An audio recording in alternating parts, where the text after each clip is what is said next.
کیا پاکستان کے خاتمے کی الٹی گنتی شروع ہو چکی ہے؟ ہاں، اس وقت مجھ پر خاصی مایوسی کا غلبہ ہے پاکستان کے مستقبل اور وجود کے بارے۔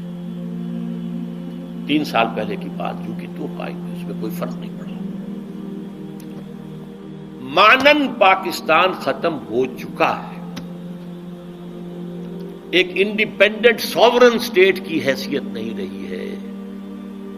آپ اب اس وقت جو ہے امریکہ کے لے پالک ہیں۔ اللہ اللہ خیر سے شروع سے جو چیز چلی آ رہی تھی وہ اب اپنے کلائمیکس کو پہنچ چکی۔ بش صاحب کیا کر کے گئے؟ کشمیر بھول جاؤ، ذکر بھی نہیں، نہ انڈیا میں ذکر کیا نہ یہاں کیا۔ ابھی تمہیں اور بہت کچھ کرنا ہے۔ بھارت سے معاہدہ ہوا، تم سے نہیں ہو سکتا، بھارت بہت بڑی ہے۔ آج سے کوئی 40 سال قبل میں بڑے بھائی کے ساتھ مشرقی پاکستان تھا اس وقت، 67-68 کی بات کر رہا ہوں، سیر کے لیے گئے تھے۔ میرے ایک ہمنام اسرار الحق صاحب وہاں پہ چیف انجینئر تھے پاک PWD کے، انہوں نے دعوت دی تھی، آپ میں یہاں ہوں، سیر کرا دوں۔ ڈھاکہ اور مختلف جگہیں، چٹاگانگ، چوٹوگرام جسے کہتے ہیں، وہاں ایک ملاقات میں اسرار الحق صاحب نے، وہ اب امریکہ جا چکے، وہیں کی آباد ہو گئے، پہنچی وہیں یہ خاک جہاں کا خبیر تھا۔ انہوں نے ایک جملہ کہا جس پر مجھے بہت طیش آیا تھا۔ جملہ سنیے،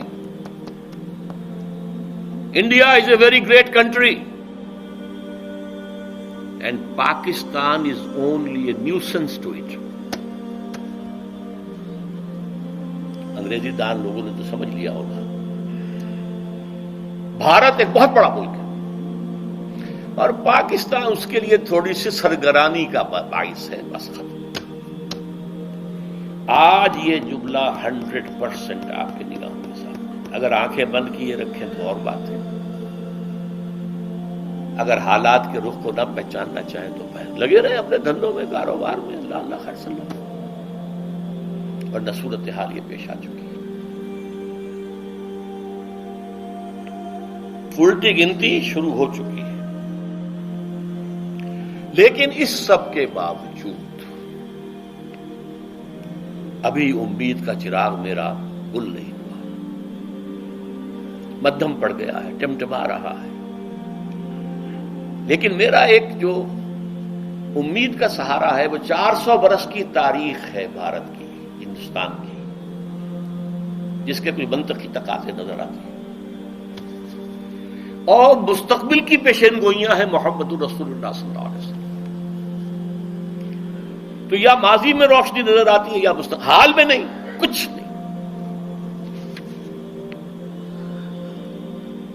We have been cut to size۔ اور جو تھوڑا سا شوشہ چھوڑا ہے مشرف صاحب نے کہ میرا جو چین کا دورہ تھا وہ اسی مقصد کے لیے تھا، وہ بیلنس کرنے کے لیے گئے تھے۔ اول تو چین آپ کو گھاس ڈالے گا نہیں، ابھی طویل عرصے تک اس کا ارادہ کنفرنٹیشن کا ہے ہی نہیں، وہ اپنی اکانومی کو ڈیولپ کرنے میں لگا ہوا ہے۔ ثانیاً اگر آپ کی کوئی پیش رفت ہو گئی تو آپ کے اوپر زبردست حملہ جو ہے بھارت کا اور افغانستان کی طرف سے، دونوں طرف سے، اب آپ شکنجے میں ہیں۔ وہ افغانستان جو ہمارا دوست تھا اور ہم اس کے دوست تھے اور امدادی تھے، کرزئی کے بیانات سنیے، یہ کون؟ ہز ماسٹرز وائس ہے، وہ یہ اس کی بات نہیں ہے، یہ بش کی بات ہے۔ بش نے کچھ باتیں یہاں آ کے کرنی تھی، کچھ باتیں پہلے ہی پہنچا دی تھی تھرو کرزئی۔ آج سے 2-3 مہینے پہلے ایک انٹرویو چھپا تھا اکرم ذکی صاحب کا، جو ڈپلومیٹ بھی رہے ہیں اور بیوروکریٹ بھی رہے ہیں۔ یہ قومی ڈائجسٹ میں ان کا انٹرویو چھپا تھا اور انہوں نے یہ کہا تھا، لکھ کے رکھ لو، ان قریب بھارت پاکستان پر بہت بڑا حملہ کرے گا۔ اگر ذرا بھی محسوس ہوا کہ چائنا اور پاکستان اور قریب آ رہے ہیں تو یہ کانٹا پھر نکال دینا پڑے گا، یہ تو پھر بہت بڑی بات بن جائے گی ان کے لیے۔ یہ تو کانٹا ہوگا پھر درمیان میں۔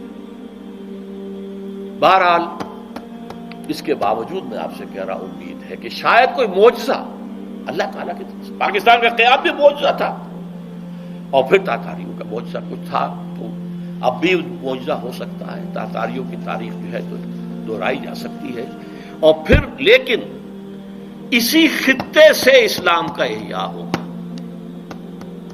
چاہے ہمارے کروڑوں مر جائیں اور اس کے بعد ہندو مسلمان۔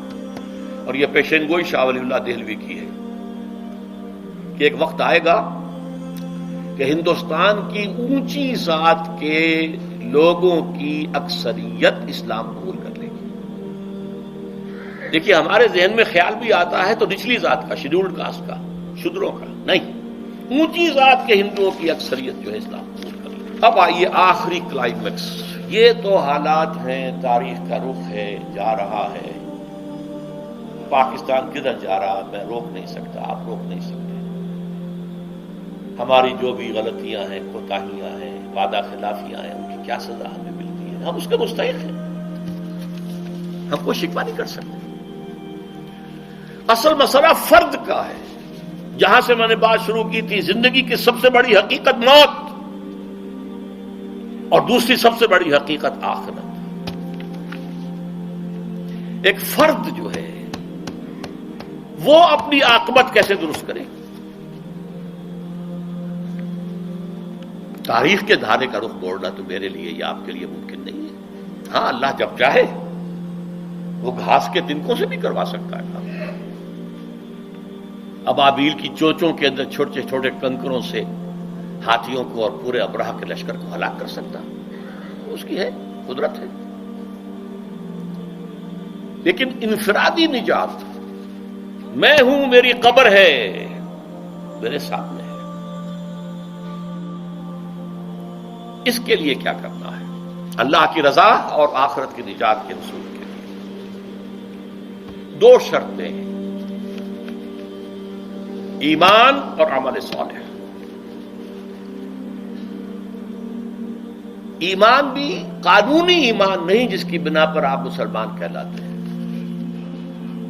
قانونی طور پر تو سب مسلمان ہیں، جو زانی ہے، شرابی ہے، بدماش ہے، چور ہے، اچکا ہے، ڈاکو ہے، سود کھاتا ہے، کچھ بھی کرتا ہے، مسلمان تو ہے۔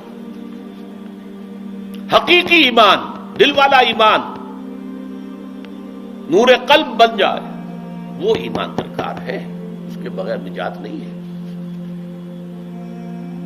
اور اس کا ذریعہ قرآن حکیم ہے۔ پڑھو، پڑھاؤ، سیکھو، سکھاؤ، پھیلاؤ۔ جو میں نے عرض کیا، ویسے تو زندگی کے 40 سال تو میں نے اتوار کے درس کے بارے میں کہے تھے، میں تو یہ کام کر رہا ہوں 19 برس کی عمر سے، میڈیکل کالج کے طالب علم کی حیثیت سے درس قرآن۔ یہ ایمان حقیقی قرآن سے ملے گا۔